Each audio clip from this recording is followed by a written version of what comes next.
Okay, so I'm going to start with a little backstory and then we'll jump right into how I get these results with my negative scans. First of all, I picked up a 35mm camera. This is an old Yashica Electro 35 GS. It's a rangefinder camera. So I went out and shot my first test roll just to make sure the camera was working fine. And I didn't order my negative scans. So I thought, well, let me see what I can do. I went through the worst possible path here.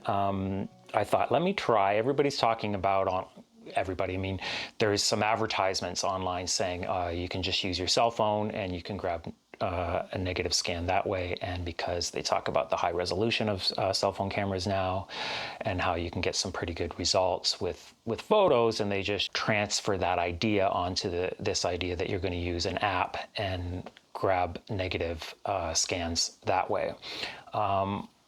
Long story short, you just can't. I don't know why anybody's buying these things. I don't know why anyone's even trying to sell these things. They're garbage, complete and utter garbage. There is a no case where this is a good idea. They're extremely blurry. Negative scanning is a completely different thing. So then I went on to try to scan my negatives with my DSLR. Now, well, this is a mirrorless. Problem is you need a macro lens, and I've sold a lot of equipment recently, and I realized I didn't own a macro lens for this camera.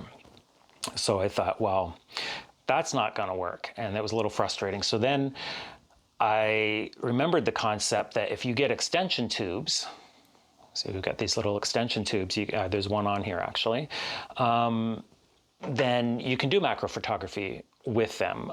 Probably not as good as a standard proper macro lens, but it would be a stopgap solution just because I want to just see something. I want to see what my process is going to be. I'm defining my workflow at the beginning of all this.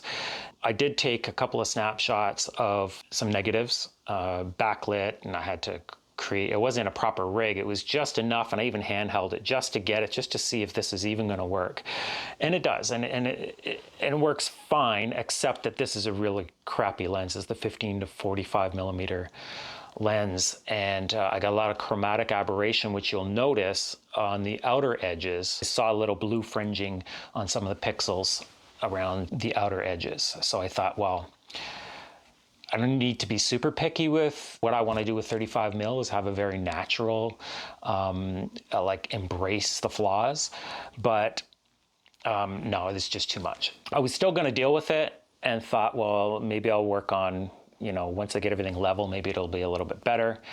Still not going to fix the fringing problem, but maybe in post I can deal with that. Then I checked Facebook Marketplace. I thought, well, is there any old scanners? Is this even an option? Lo and behold, there's actually some cheaper options. Now, there's cheap and then there's super cheap. Yes, you can get a V500, V550, even a V600 Epson scanner, which are kind of the standard scanners that people have been using and that they talk about, and you see in a lot of tutorials on YouTube. And that's all good and well, except even that, a few $100s. I'm just experimenting at this point. I didn't really want to spend that. So I thought, well, how about the older scanners? So actually I found one. The person was asking $50 online, and even that, I thought, that's great because it has the film holders, and that's what really sold me at the end, because I thought to myself, just to go and buy film holders, it's ridiculous pricing. It's a piece of plastic that holds down the negatives so that I could scan them with my mirrorless. So I thought, even the $50 is worth it. But I decided I'm going to lowball this person because they've had it over a week and a half on Facebook Marketplace, and nobody seems to be grabbing it up. And anyway, I ended up getting a deal for $30.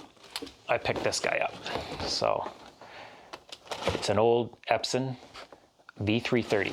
It has the negative scanning capability on it. You can't use just a regular flatbed scanner. It has to have the light in the top portion of it.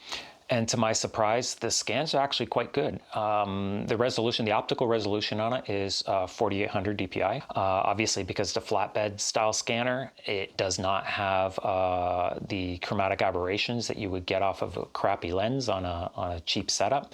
Now, if you have a good lens, a good macro lens, and you have a good DSLR or mirrorless camera, then by all means, that might be even the better way to go.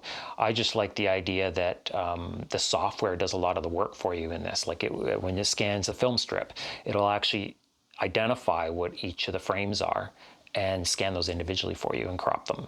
So anyway, let's just jump right into it. Okay, so the negative's in the scanner, so we launch Epson Scan. That's a good sound. Okay, so it remembers what I had going on before. So when you first open Epson Scan, I think it's on full auto mode, so we're going to switch to professional mode.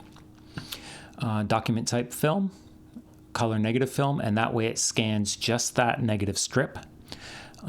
We switch this to 48-bit color. I bump up the DPI to 4800. It goes higher. It's just inner population, I guess they call it. It's not actual true optical if it's above that, but this is the optical level of this particular scanner. So you want to check on whatever model you end up getting and make sure that it is at the highest optical. And then I don't mess with any of these other settings, and we're just going to click preview so that it will give us a pre-scan of everything, and it will automatically recognize what the individual frames are on this particular 35mm strip.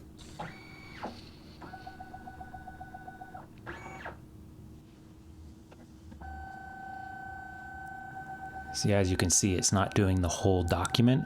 It's just doing that film strip, which is exactly what we want. And look how quick it grabs each individual frame for us. And it's turned it into a positive automatically. Like, I know I don't want this particular one to be fully properly scanned, so I'm just going to take these three. And we just click on scan. And I'm going to take these options. I can't remember if this is what comes up default, but anyway, I do save to a TIFF. You can save to JPEG, whatever you like. And I'm on a Mac, so I'm just telling it to do the byte order for Macintosh. Oh, and to embed the ICC profile. And those are my settings there. And I click OK.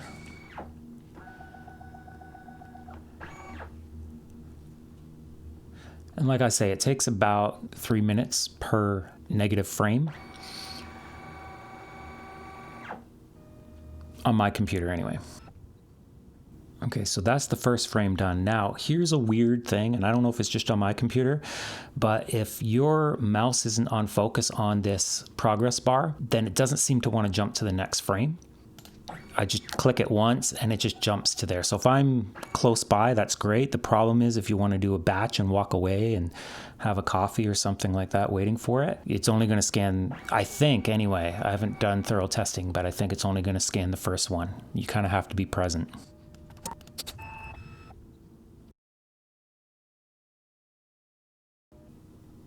Okay. And I really love this Epson software, to be honest. It's so simple, it just works. See, after it finished scanning, it popped open on my operating system exactly where these files are. So I don't have to go find them, and brings you back into the interface here. So we're pretty much done for the interface. So we'll just close that there for the scanning interface. These are my files here. I just have it temporarily go into this scans folder. Now I'm going to put it into another folder here. So let's just say, yeah, we'll just say tests. So I'm just going to put it into here. Now, this is where I want to take a look at these and see if there's any touch-ups to do as far as dust and maybe scratches on the negatives. So I'll go into Photoshop for that. Looking, it looks pretty clean. I guess I did a pretty good job with the little blower. I don't see any dust. Oh, I do see one little spot here. So see, I just use this little spot healing tool. And if you don't have Photoshop, I'm not sure if it's in GIMP, but that's a free version of a software you could try to use for this sort of thing. Just scroll around, zoomed in. I guess there is some, I don't even know if this might just be the grain, but anything that looks a little too, that distracts the eye at all, I'm going to want to take out. A little discoloration there again. This could be just the camera. It could be just the way the shot came through. So I'm not going to go crazy. You got to embrace the flaws when you're dealing with 35mm for sure. Okay, I think that's it really. I don't think there was any, again, this might be a piece of dust there, but it could be just in the photo. Okay, I'm going to leave it like that because I'm quite happy with that. Like if I feel that the exposure is quite a bit off and whatever, normally I'll handle those sorts of things. Like say highlights. In the final photo, I'd want to bring these highlights down maybe a little bit. I would do that in Lightroom. All I want to do here in Photoshop at this first stage is just clean up with the healing tool any scratches or dust particles that show up on the negative. So right now, as you can see, just Epson Scan alone, I've got a pretty true to life version of what you probably would have gotten from sending your stuff to a photo lab and having prints back in the day, but now we want to digitize. So we're pretty much there. Next step, we will save this out. So I export this out. And at this point, I'm going to be going, you can use TIFF if you like, but I'm just going to go with a JPEG. But I do want to make sure I'm getting the full quality. So I'll crank that up to 100% and just take the default. See, this is the resolution I'm getting with the 4800 DPI. 6,671 by 4,336 pixels, which is really good for a 35 mil scan. It's actually more than you get by default. For the cheap price when you go to a lab, or the default price that they'll give you will be for JPEGs that are much smaller than that. And you normally have to pay quite a bit, sometimes double the price to get a scan of this size. Let's just go back here to our tests. I'll create a folder that says cleaned.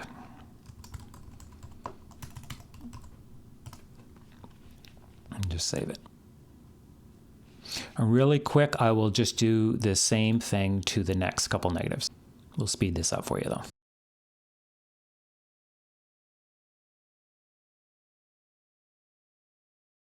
So now that we're done with that, we'll close out of Photoshop and we'll open up Lightroom. We'll go to Library and we'll import those.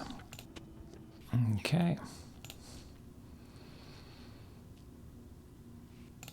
All right, so let's start with this one. So we'll go up into the Develop tab, and for the look I want on this, I'm just going to bring the exposure down just a little bit. I don't really have much in the way of a neutral, but I'm going to try here. Yeah. Not too bad for a white balance. Highlights, because there's such a contrast between here in this parking garage and what's outside, it looks like this light here is quite blown out. Let's just bring that back. You gotta love film. A lot of dynamic range there to pull it back. And I'm gonna pump up the contrast a little bit. And maybe just a tiny bit of saturation. Bring the whites down a little bit as well. I still feel like it's a good photo as it is. If we wanted to do more and really apply a look, we could use LUTs and that sort of thing, and we can probably do that in Photoshop. This is how I get my workable negatives at this point. So now I would just export this. It is a JPEG. It's full quality there, so let's just export that. It's going to put it in the same folder, in the clean folder under JPEG. And now we have a workable image.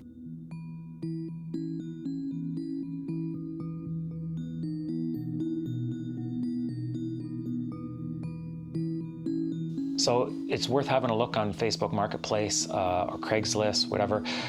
You never know. I can attest that the V330 does work quite well. The scan time on each individual negative frame is about 3 minutes. So just know that that's the case. Yeah, the couple of little pieces of dust that might appear on a negative or a scratch on a negative is no problem to fix in Photoshop these days. Very, very simple to do.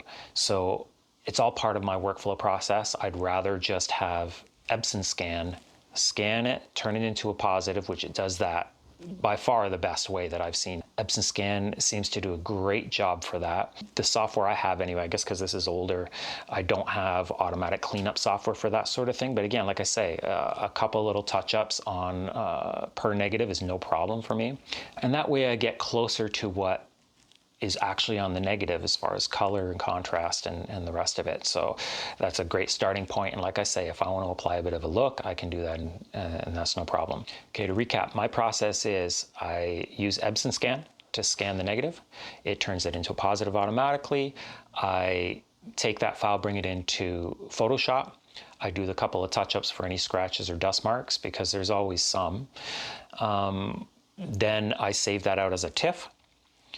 I open that TIFF up in Lightroom. I do, you know, that little bit of highlight, contrast, curves, temperature adjustments, anything like that, I would do in Lightroom because I like how long the slider throws are in that. So it's very minimal amount of change to the original file, which is great.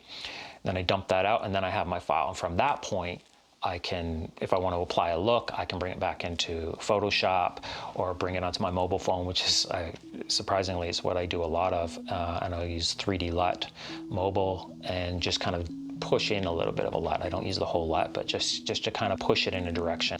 Anyway, that's it for this video. Give it a like and be sure to subscribe if you haven't already, and I'll see you in the next one.